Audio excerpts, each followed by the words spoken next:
Wrapper വേടനെതിരെ ഇതാ വീണ്ടും case. ഗവേഷക വിദ്യാർത്ഥിനിയുടെ പരാതിയിൽ എറണാകുളം സെൻട്രൽ പോലീസാണ് കേസെടുത്തിരിക്കുന്നത്. മുഖ്യമന്ത്രിയുടെ ഓഫീസിൽ യുവതി നൽകിയ പരാതി പോലീസിന് കൈമാറുകയായിരുന്നു. റിയ ബേബി വിവരങ്ങളുമായിട്ട്. റിയ, മറ്റൊരു കേസിൽ ബുധനാഴ്ചത്തേക്ക് ഉത്തരവ് പറയാൻ കോടതി മാറ്റുമ്പോൾ ഇതാ വീണ്ടും ഒരു കേസ് കൂടി രജിസ്റ്റർ ചെയ്യപ്പെടുകയാണ്. എന്താണ് വിവരങ്ങൾ?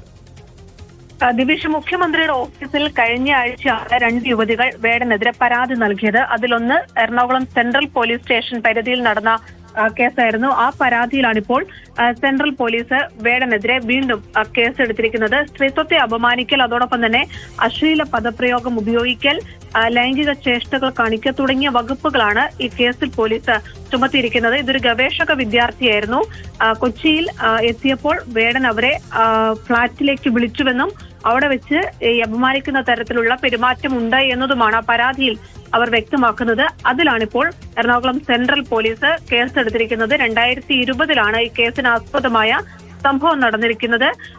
അത് ഇപ്പോൾ 21-ാം തീയതി എറണാകുളം സെൻട്രൽ പോലീസ് വേടനെതിരെ കേസെടുത്തിരിക്കുകയാണ്.